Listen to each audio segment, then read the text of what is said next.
Hechos. Y yo les voy a contar un poquito una pequeña, no historia, sino una pequeña reflexión. En el año 1998, algunos éramos un poquito más grandes, otros eran un poquito más chicos, otros no habían nacido. En el año 1998 se estrenó una película llamada The Show. ¿Cuántos la conocen? ¿Nadie la conoce, The Truman Show? Bueno, si tienen la oportunidad de verla, véanla, que es una película allá, muy bien, espectacular. Bueno, trabaja Jim Carrey, no sé si lo conocen, el que hizo La Máscara, ¿sí? Bueno, y resulta que la historia cuenta de una persona que desde que nació, desde que apenas salió del vientre de la madre, lo colocaron dentro de una especie de escenario, un escenario gigante, grandísimo, que inclusive se veía desde el cielo, era una cúpula grande, en donde era un escenario en donde era todo un pueblo, y dentro de ese pueblo él tenía que empezar a transcurrir. El sentido era que había cámaras por todos lados, y había mucha cantidad de extras y personas que estaban trabajando para que Jim Carrey tuviera, en este caso Truman, tuviera su mundo específicamente colocado dentro de una realidad, llamémosla virtual, ¿sí? Y él tenía esa realidad y vivía dentro de esa realidad virtual, esa realidad en donde él estaba desconociendo que era el único personaje principal que pensaba que en realidad vivía una vida real. Pero lo que es real es que él vivía una vida irreal para él, pero para todo el mundo era un simple programa de televisión.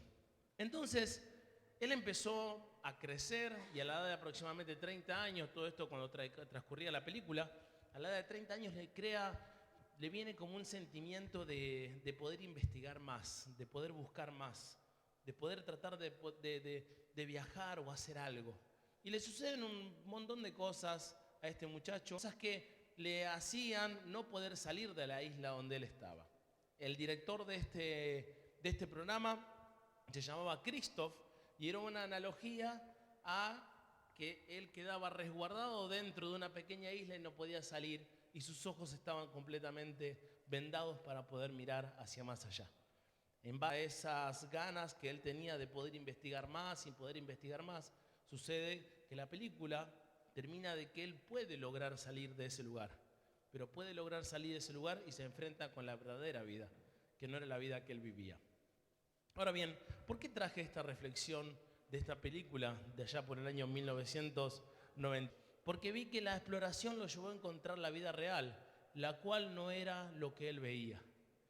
Muchísimas veces nosotros pensamos o imaginamos que lo que vemos, lo que tocamos, lo que sentimos, en donde estamos inmersos es la realidad. Yo le hablaba la semana pasada de Eliseo, cómo Eliseo había orado, su siervo pueda ver hacia su alrededor todos los caballos de fuego y las carrozas que estaban defendiéndolo a él frente a los sirios. ¿Cuántos se acuerdan del mensaje de la semana pasada? Entonces, al abrirse los ojos, él pudo observar todo lo que en realidad estaba sucediendo.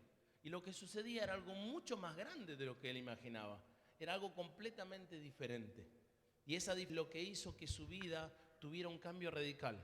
Que su vida tuviera una visión completamente distinta. Que él pueda encontrar literalmente sentido a su vida. Y yo sé que muchísimos de los que están aquí, inclusive de los que están en muchos lugares, le encuentran o intentan encontrar un sentido a su vida. Porque muchas veces nosotros peleamos y nos levantamos, vamos a trabajar, cuidamos nuestros hijos, inclusive hacemos cientos de cosas. Pero esas cientos de cosas no están envueltas en un verdadero sentido, un sentido que llene todo lo que vos querés hacer en tu vida. Un sentido que diga, realmente me siento realizado, realmente lo que hago tiene sentido para mí. Y eso que haga tanto que me pone alegre, que me llena de gozo.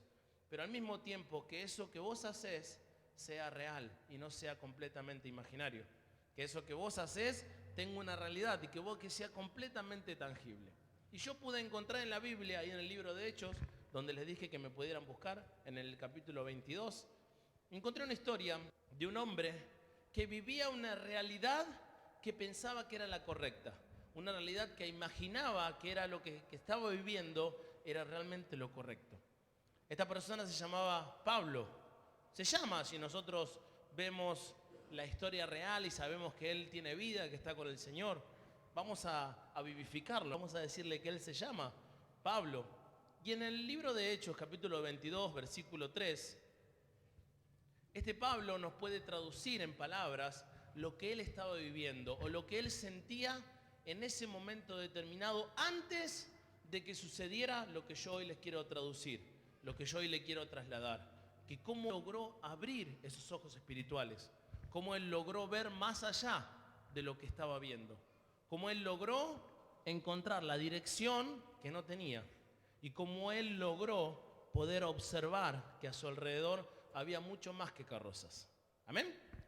Capítulo 22, versículo 3 dice así: yo de cierto soy judío, dice Pablo, nacido en Tarso de Cilicia, pero criado en esta ciudad, instruido a los pies de Gamaliel, estrictamente conforme a la ley de nuestros padres, celoso de Dios como hoy lo sois todos vosotros.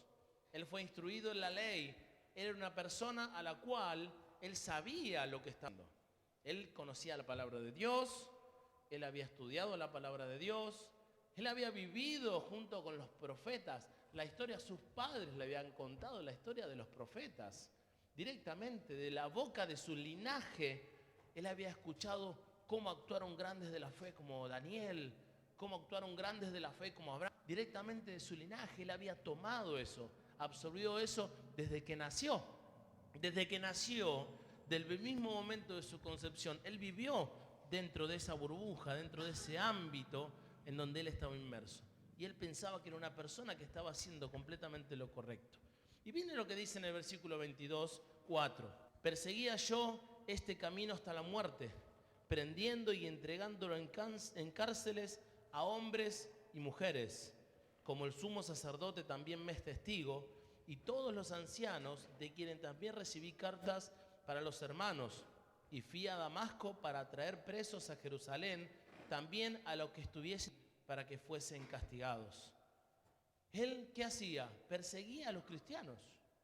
Él los perseguía, los mataba, los encarcelaba. La tarea de él era intentar que la palabra de Dios, en este caso traducida por Cristo aquí en la tierra, sea abolida, sea destruida. Según los principios y las creencias que él tenía, eso era lo correcto.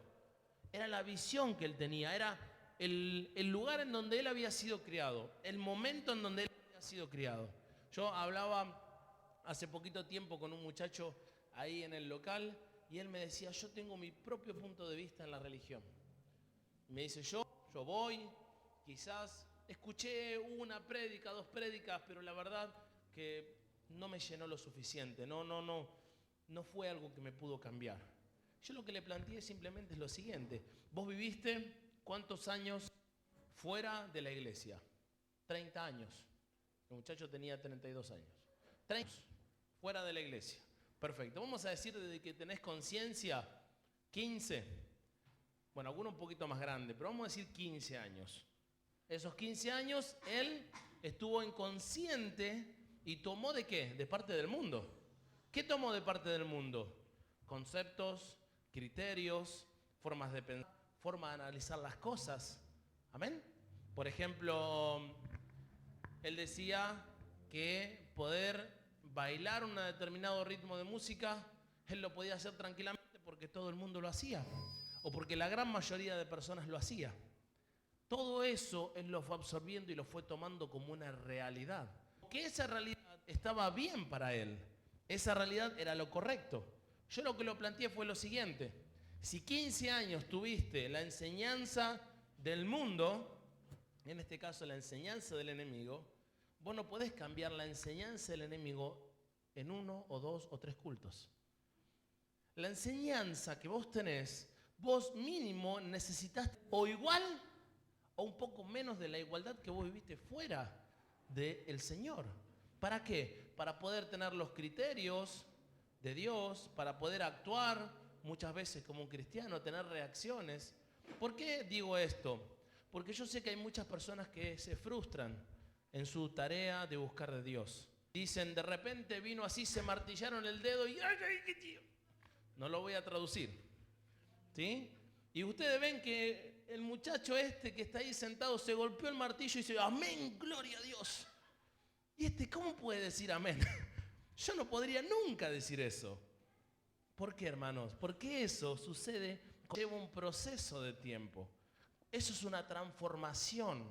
Es un proceso a través de los años. Y a través de los años, esos 15 años que tuvo este muchacho, él va a necesitar muchos años para cambiar sus costumbres, sus creencias, sus formas de actuar, sus formas de reaccionar frente a diferentes problemas. ¿Cómo confiar en el Señor? Uno lo aprende. Es verdad, uno cuando recibe a Cristo es nueva criatura, por supuesto. Pero no te olvides que cuando vos recibís a Cristo, también dice la palabra que sos un bebé en Cristo, que recién nacés. Por lo tanto, si recién naciste, tenés que empezar a aprender y no dejar de aprender y no dejar de crecer. Yo te digo en esta noche, si vos quizás a veces te frustrás, porque a veces te salen las cosas mal, porque no seguís como realmente tenés que seguir y vos decís, le fallo a Dios y le prometo y le fallo, y le prometo y le fallo, y le prometo y le fallo. Yo te digo de parte de Dios, nada está perdido. Lo importante es que no dejes de intentarlo. Porque si vos lo sigues intentando y seguís confiando en Dios, yo te puedo asegurar que van a pasar la misma cantidad de años y vos te vas a acordar de estas palabras.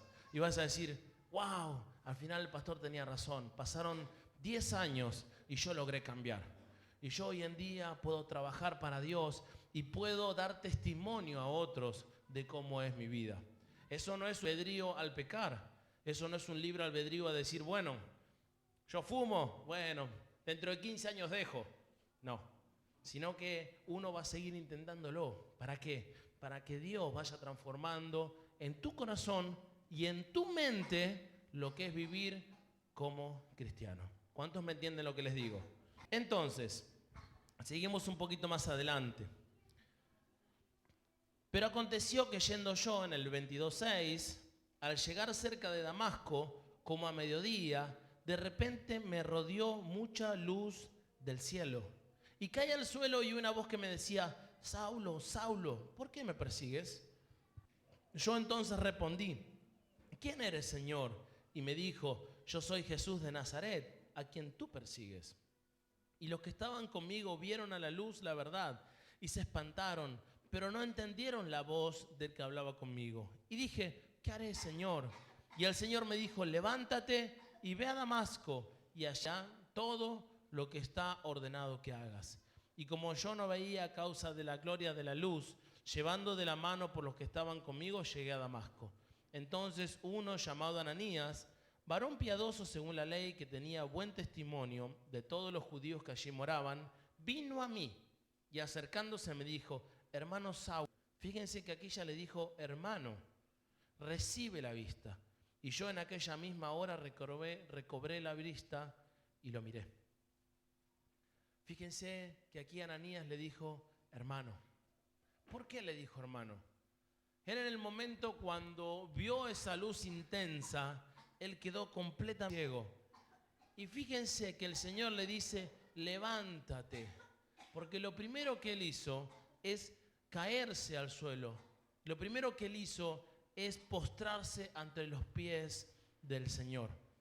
Y si nosotros, antes de abrir nuestros ojos espirituales, antes de que nosotros podamos mirar más allá de lo que hoy estamos viviendo, lo primero que tenemos que hacer es empezar a postrarnos ante los pies de Dios. Si vos te postrás ante los pies de Dios, no importa la circunstancia, no importa el momento, Dios te va a empezar a cegar a las cosas del mundo. No vas a poder ver o no vas a poder encontrar la dirección. Vas a tener una dirección a la cual no vas a poder saber a dónde ir, en el caso de poder encontrar la dirección del mundo. ¿Vos qué vas a encontrar? Vas a esperar la dirección divina. Y muchísimas veces yo te puedo asegurar que quizás viniendo a la iglesia y estando aquí en este lugar y estando aquí en la iglesia y congregando, quizás pasa el tiempo y ese tiempo que va pasando es un tiempo en donde vos tenés oscuridad, no tenés dirección. Muchas veces tenés una dirección a la cual es oculta. O decís, ¿estaré haciendo bien con lo que hago? ¿Estaré bien rechazando trabajos que en realidad tendría que haber tomado, pero rechazando porque no me dan el tiempo para ir a la iglesia?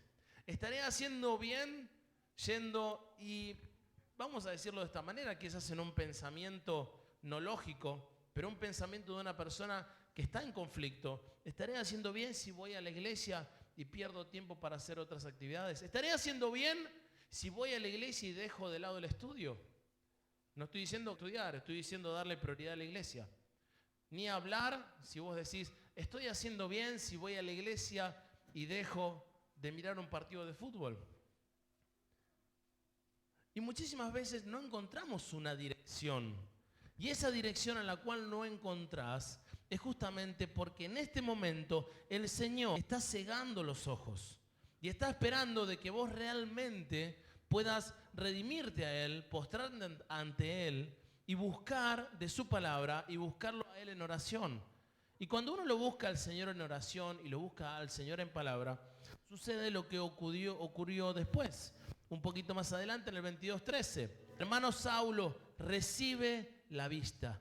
Y yo en aquella misma hora recobré la vista y lo miré.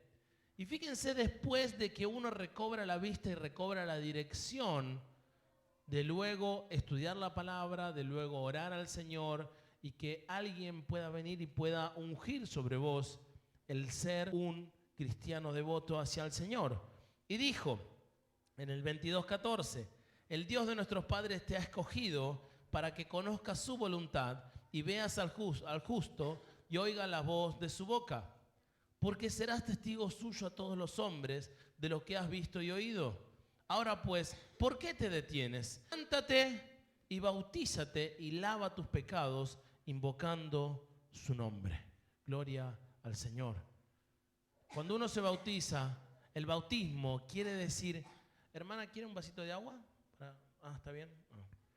El bautismo quiere decir del poder emerger bajo las aguas y salir como una criatura nueva. Cuando nosotros abrimos nuestros ojos espirituales, o mejor dicho, cuando el Señor va a abrir nuestros ojos espirituales, lo hace cuando uno entrega todo su ser al Señor. Cuando vos entregas todo lo que tenés, es más, le das la frente a muchas características de lo que vos tenés, vos podés encontrar un camino nuevo en el camino del Señor. Entonces, para que se abran los ojos, dice el apóstol Pablo en el 26:18, ¿quién es el que necesita abrir los ojos? Evidentemente, una que tiene los ojos completamente cerrados. Entonces, lo importante, hermanos, es entender que el Evangelio de Dios, ustedes toda palabra que puedan llegar a leer del Evangelio de Dios, está encubierto para aquellas personas que no tienen los ojos abiertos. En realidad, si vos, obviamente voy a decir algo, llamémoslo tonto, pero si uno cierra los ojos, no va a poder mirar absolutamente nada. Es una realidad, ¿sí? Por supuesto. Ahora bien, si nosotros tenemos los ojos cerrados, ¿qué es lo primero que no vamos a poder ver? Lo que la palabra nos quiere traducir. Y quizás vos me decís, entonces, si yo quiero leer la Escritura, si yo quiero entrar en el camino del Señor, si yo quiero ponerme en el camino del Señor a trabajar para Dios, primero necesito abrir los ojos espirituales. Primero necesito empezar a ver. Entonces, ¿de quién depende esto? ¿Depende de mí o depende de Dios? Vamos a la Escritura a ver lo que nos dice el Señor. Segunda de Corintios capítulo 4, versículo 3. Segunda de Corintios capítulo 4, versículo 3.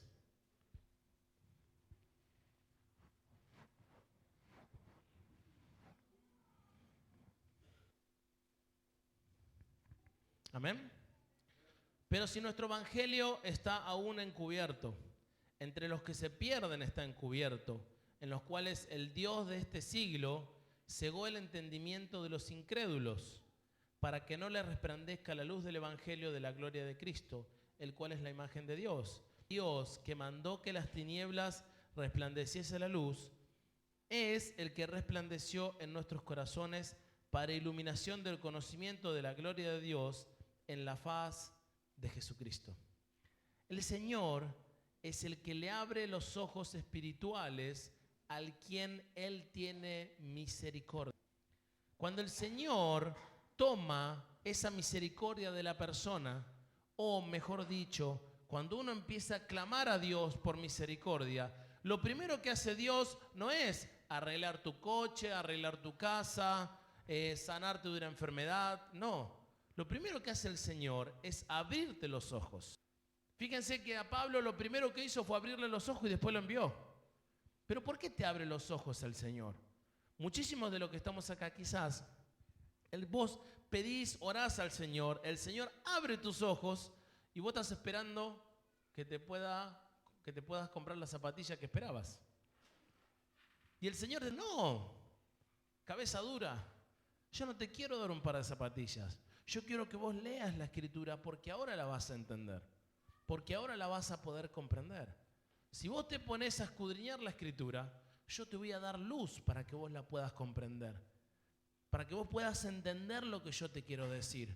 Pero una vez de que vos te postres ante mí, clames, ahí yo voy a hacer un giro en tu vida. Y quizás vos no te vas a dar cuenta. No se olviden que estamos hablando de ojos espirituales. Y nosotros, si vivimos en el Espíritu, vamos a poder abrir y entender. Ustedes fíjense que hay muchas personas del mundo que abren la Biblia y no entienden tres pepinos. Vos dices, yo la verdad la Biblia la de acá para allá, pero no entiendo nada. No sé ni lo que quiere decir. Eso sucede porque los ojos están cerrados, sellados. El Señor no tuvo misericordia de ellos. Porque lo que en realidad sucede no es un acto propio. Mira, hermano, si usted tiene en su corazón y se quiere arrepentir a Dios y dice, no, mejor me voy a arrepentir a Dios dentro de 10 años. Así puedo vivir 10 años tranquilo, disfruto la vida, después me arrepiento y me muero y me voy al cielo. ¿Sí? No vas a tener ningún problema. Van a pasar 10 años. Vamos a suponer que no te morís. Pasan años, te arrepentís dentro de 10 años, recibís de parte de Dios, ¿qué cosa? Supuestamente la misericordia. Ahora bien, si el Señor dentro de 10 años te dice, sí, yo te lo quise dar ahora no te doy nada. ¿Vos qué vas a hacer? No queda en dependencia el hecho de recibir o no recibir de Dios. Yo vengo hoy, te doy un coche, así, una llavecita de un auto, y vos me decís, no, ahora no lo quiero dentro de 5 años porque todavía tengo que gastar el que tengo. Dentro de 5 años me venís a pedir el coche. ¿Qué hicimos con el auto? Se lo dimos a otro, que lo quería.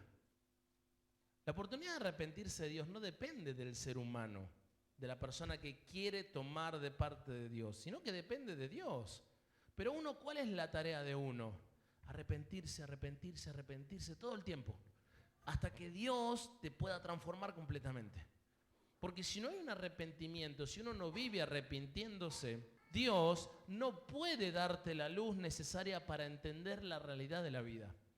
Para entender de que el mundo espiritual es el que maneja el mundo carnal. Para entender y para salir de esa burbuja que yo les hablé que estaba Truman Show. Para poder salir de ese lugar, si Dios no te pone la capacidad de entender la Escritura, de entender lo que Él te quiere decir, es imposible de que vos puedas recibir la salvación. Porque la salvación se recibe por fe. Y la fe es un don de Dios. Y si la fe es un don de Dios y es un regalo que Dios te da, si Dios no te da ese regalo, vos no puedes entender la Escritura por revelación. ¿Puedes entender la Escritura por revelación? No tenés salvación. El momento de recibir a Cristo es hoy, no mañana, no pasado. Fíjense lo que dice en el versículo 6, como les dije recién. Porque Dios que mandó que de las tinieblas resplandeciese la luz, es el que resplandeció en nuestros corazones para la iluminación del conocimiento de la gloria de Dios en la faz de Jesucristo. ¿Se entiende? Ya no estaban ciegos simplemente, porque Él resplandeció. ¿Se acuerdan un poquito de la historia del hijo pródigo? ¿Cuántos se acuerdan? Es una historia muy conocida, el hijo pródigo. Aquel hijo que pide la herencia del padre, toma, ¿sí? Va, lo gasta, y después ¿qué hace? Después de gastar todo, vuelve al padre. Y el padre lo recibe con los ojos abiertos, con los brazos abiertos. Perfecto. Pero supónganse que el padre no lo hubiera recibido, ¿qué hubiera pasado con este muchacho? Vemos la buena parte de la historia, de que el padre lo recibió con muchas ganas. ¿Por qué? Porque lo estaba esperando, porque el hijo se había ido. Pero si al padre le cierra la puerta y le dice, no, vos te fuiste de aquí, gastaste todo, ahora haz lo que tengas que hacer. ¿Qué hubiera sucedido con esa persona? Y queda en disposición del padre, no de la persona que se arrepiente. La persona que se arrepiente tiene la disposición de arrepentirse, pero todo depende del padre. Fíjense, ¿qué le dijo al hermano mayor? Le dijo, no tenemos que hacer ninguna fiesta sobre tu vida. ¿Por qué? Porque vos siempre fuiste aquí y siempre fuiste salvo. Y al siempre ser salvo tenés esa seguridad de salvación. Y vas a estar aquí y vas a recibir la herencia que te corresponde. Tu hermano, el hermano sí va a estar en la casa. Perfecto. Pero la parte que él tenía no sigue perteneciendo a él porque él ya no tiene parte. Puede ser tratado como hijo, pero las herencias y la riqueza que va a tener cuando esté en la eternidad, eso quiere decir las coronas de gloria, no van a ser las mismas que el hermano. La corona no va a ser igual, no van a tener la misma gloria en el mundo espiritual. La gloria va a ser distinta, porque el hermano supo mantenerse y supo quedarse y esperar en el Señor. ¿Se entiende? Nosotros cuando abrimos nuestros ojos espirituales observamos cosas que de otra manera no lo podríamos hacer. Nosotros podemos ver que nos convertimos de las tinieblas a la luz. Miren lo que dice en Efesios capítulo 5, versículo 8. Porque en otro tiempo erais tinieblas, mas ahora sois luz en el Señor. Entonces anden como hijos de luz.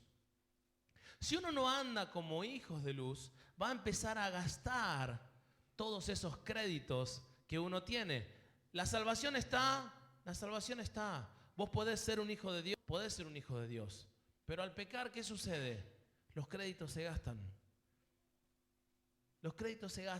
Y la gloria que Dios tiene para tu vida no va a ser la misma.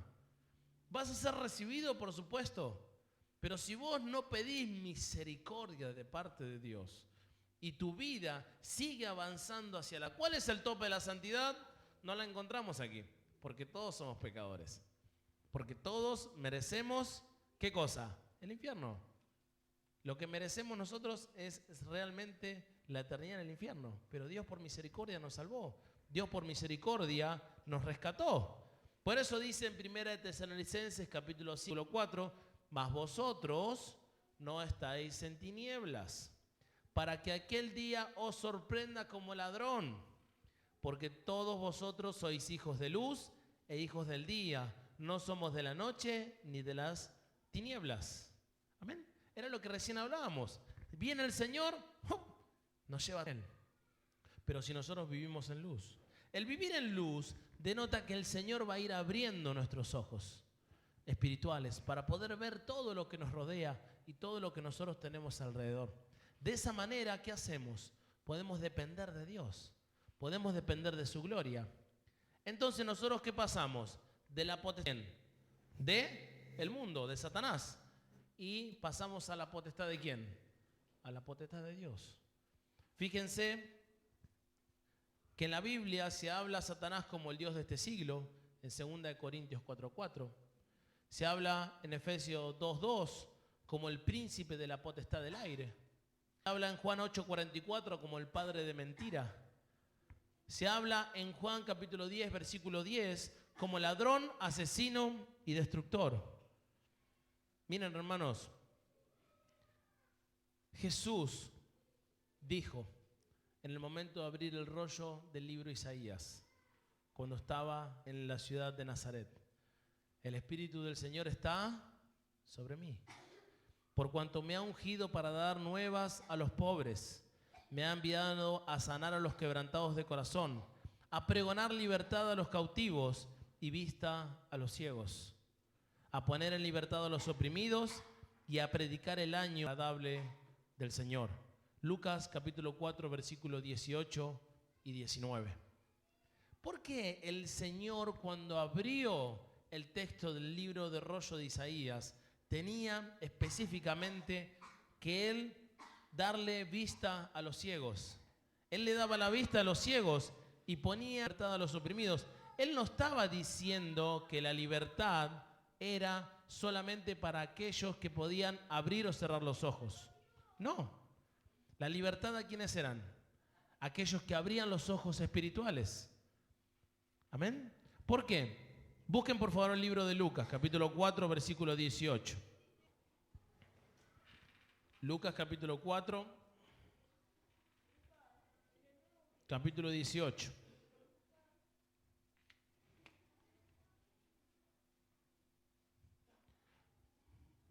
¿Amén? ¿Amén? Fíjense que dice, como recién, el Espíritu del Señor está sobre mí, por cuanto me ha ungido a dar las buenas nuevas. Me ha enviado a sanar a los quebrantados de corazón. Recién yo que les dije, cuando a Pablo se le taparon los ojos, ¿qué fue lo que sucedió? Tuvo quebrantamiento. El quebrantamiento es marca cuando el Señor está en tu vida. Cuando hay un quebrantamiento verdadero, cuando tu vida es quebrantada, cuando tu vida se postra ante los pies de Dios, quiere decir que el Señor en ese momento te ciega y te va a sacar la venda. ¿Cuándo? Cuando Él te envíe. Cuando Él te envíe a la obra. Fíjense, a pregonar libertad a los cautivos y vista a los ciegos. Imponer en libertad a los oprimidos. Fíjense lo siguiente, hermanos. Acá dice libertad a los oprimidos y vista a los ciegos. Acá no está hablando de sanidad física. Acá está hablando de... Hola. Hola. ¿Están? Estamos hablando de muchas cosas espirituales y el enemigo quiere sacar todo. Entonces, seguimos. Vista a los ciegos y libertad a los oprimidos. Cuando es la libertad en los oprimidos, son personas que tienen espíritus malignos. Son personas que están literalmente, vamos a llamarlo de esta manera, poseídas y tienen espíritus malignos. Esos espíritus malignos que tiene la persona son las cuales aquellas personas que pueden ver más allá del mundo espiritual pueden libertar. Y esa lucha va a estar constantemente en la vida de cada uno de nosotros. Pero no en nuestro interior, sino en lo que nosotros vayamos a conquistar y nosotros vayamos a ganar. Porque nosotros tenemos la autoridad de poder darle vista a aquellos que no tienen visión espiritual. Esa visión queda de parte de los hijos de Dios. ¿Amén? Colosenses capítulo 1, versículo 13. Cómo el Señor nos ha libertado de esas potestades y cómo nosotros tenemos la autoridad frente a ¿quién? Frente a Cristo. Con Cristo nosotros tenemos la autoridad de poder reinar y poder tener potestad sobre las tinieblas. Colosenses capítulo 1, versículo 13. Dios nos ha librado de la potestad de las tinieblas y trasladado al reino de su amado Hijo. Todo lo que Satanás podía llegar a consumir o tomar en el mundo espiritual, cuando tus ojos son abiertos, todo eso lo tomás para la gloria de Cristo. Vos tenés la autoridad de poder vencer sobre las tinieblas. ¿Por qué? Porque Cristo te dio esa autoridad. Cuando Cristo te da la autoridad, temas, las circunstancias, todo lo que nosotros podemos tener a tu alrededor como lucha, son ganadas en el nombre de Jesús. La lucha es ganada en el nombre de Cristo. Cristo es el que vence toda lucha. Y eso vos lo vas a poder ver, pero desde el momento que Cristo te dice que es real. Simplificado. Fíjense que cuando nosotros vimos la historia del siervo de Eliseo, ¿qué sucedía? Le dijo, los carros están alrededor. Los carros están, pero él no lo podía ver. Él no podía observar. Es lo mismo que, por ejemplo, una señora está con su marido y el marido le dice, vieja, mañana no tenemos que ir, no hay un peso. No hay un peso, no hay para pagar el alquiler y no hay para pagar la plata. No hay plata, no hay un peso. Mañana vienen y nos sacan matando de acá. Y la señora que le dice, no, quédate tranquilo, plata, sobra plata. Y él lo primero que le dice, ¿y dónde la pusiste? ¿Sí? Esta estuvo encanutando plata y no me dijo nada. ¿Dónde está? No, nosotros tenemos un montón de plata. ¿Pero en dónde está? Dámela, dámela. No, quédate tranquilo, la plata está. Yo veo el dinero. Yo sé que el dinero está. Ahora, la persona que no tiene los ojos espirituales abiertos es la que no puede ver la liberación en el Señor. El Señor, cuando habla de que te va a bendecir, Él no es que simplemente pasa por la palabra y te dice, te voy a bendecir, te voy a dar paz a tu corazón, te voy a dar prosperidad, te voy a dar dirección, te voy a dar libertad, te voy a sacar la opresión. Él no lo dice por decir. Cuando nuestros ojos espirituales se abren, nosotros podemos ver la bendición de Dios antes de que ocurra. Ustedes fíjense que el profeta, cuando tenía que emitir palabra, le decía al rey de Israel, le decía, no, ahora el ejército sirio va a venir por tal lugar. Iban por tal lugar y no le hacían nada. Cuando venía el ejército sirio, no, ahora vienen por el otro lado. Y tampoco podían hacer nada. ¿Por qué pasaba todo eso? Porque él tenía un profeta, que ese profeta era de parte de Dios. Y el profeta le decía todo al rey de Siria, todo lo que el rey iba a hacer. Le decía absolutamente todo. Y el rey de Israel conocía todos los movimientos que iba a hacer el rey de Siria. Es lo mismo que quizás, por ejemplo, hay un profeta, vamos a llamarlo el Espíritu Santo, me llama y me habla y me dice todo lo que hicieron durante el día. Lo ve y lo que no se ve. Absolutamente todo. Y vos me venís a decir, hermano, mira, tengo problemas con esto, tengo problemas con esto. Y yo sé cómo está tu vida espiritual. Yo sé cómo estás pecando. Yo sé cómo estás viviendo. Yo sé por qué mentís, cómo es tu relación con el Señor frente al diezmo, la ofrenda. Y yo sé absolutamente todo y yo puedo desnudar eso. Esa es la tarea que hace el Espíritu Santo, cuando abre los ojos espirituales de la persona.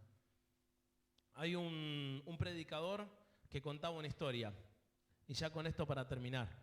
Contaba una historia en donde él estaba durmiendo con su esposa en la habitación y ellos estaban afrontando un evento muy grande, un evento evangelístico muy grande, y quisieron hacer probar sonido, y no hicieron el tiempo para poder probar sonido. Y tenían que probar sonido, tenían que arreglar las cámaras, y al otro día tenían tres funciones muy grandes. Resulta que ellos llegaron a la y empezaron a orar.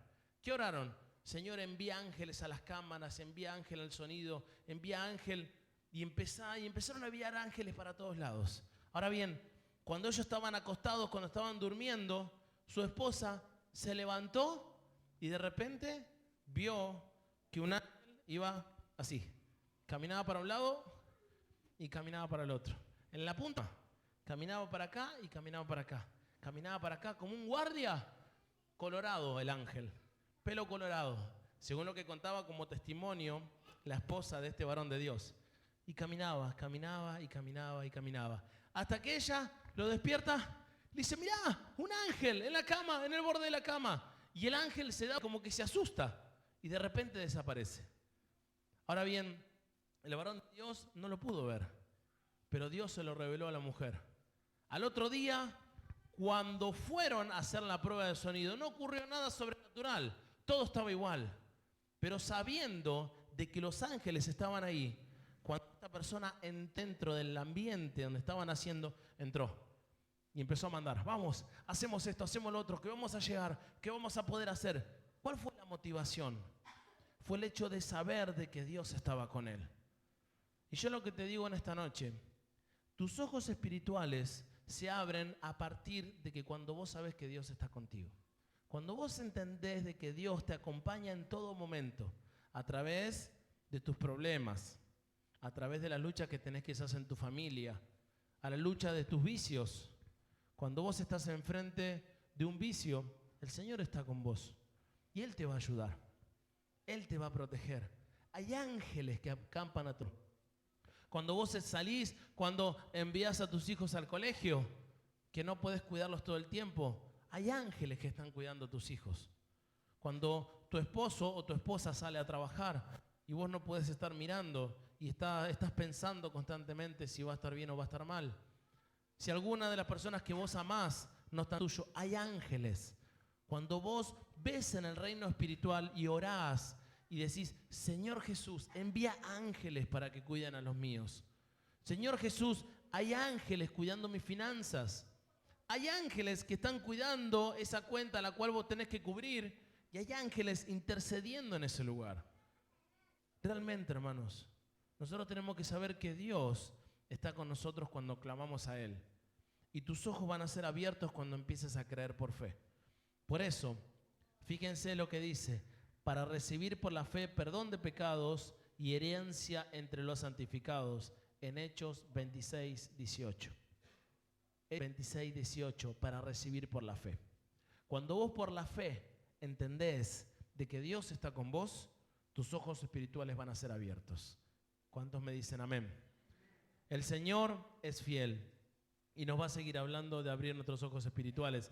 Tengo que terminar, tengo mucho más para poder hablar, pero entendamos eso. Dios realmente va a abrir nuestros ojos, pero nuestros ojos deben ser abiertos a través de creer que Dios está con nosotros. Yo quiero que te lleves eso a tu casa. ¿Amén? Vamos a orar, por favor, sobre esa palabra. Gloria a Dios. Gracias, Señor. Señor, te damos gracias, Padre Santo, porque tú nos has hecho ver y nos has abierto nuestros ojos espirituales, Señor. Al abrir nuestros ojos, Señor, y entender y comprender de que el mundo espiritual es mucho más grande de lo que nosotros imaginamos. Que en el mundo espiritual hay ángeles, hay principados, hay potestades peleando por nuestros sueños, peleando por nuestros objetivos.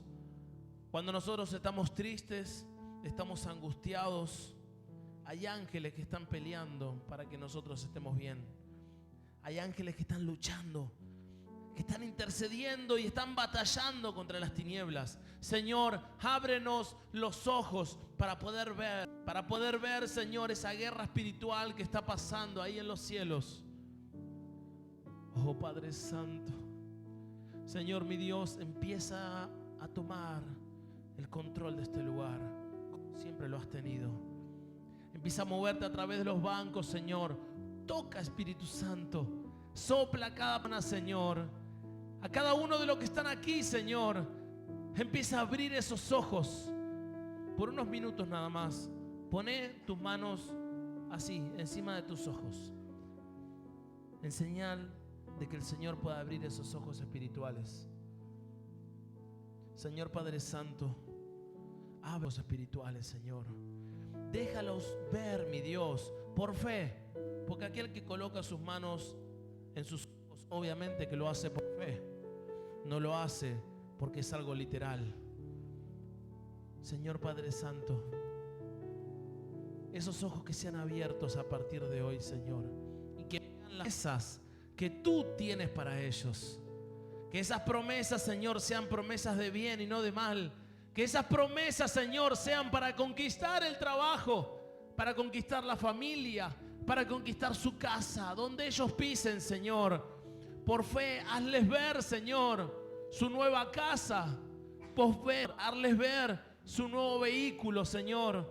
Por fe, hazlos ver, Señor, mucho más allá de lo que ellos están viendo, Señor. Padre Santo, por fe, muéstrales una nueva relación. Por fe, muéstrales cómo los vicios se van, Señor, y pueden vivir libres de los vicios. Padre Santo, por fe, muéstrales, Señor, cómo serán idos, cómo serán, Padre Santo, cómo terminarán sus estudios.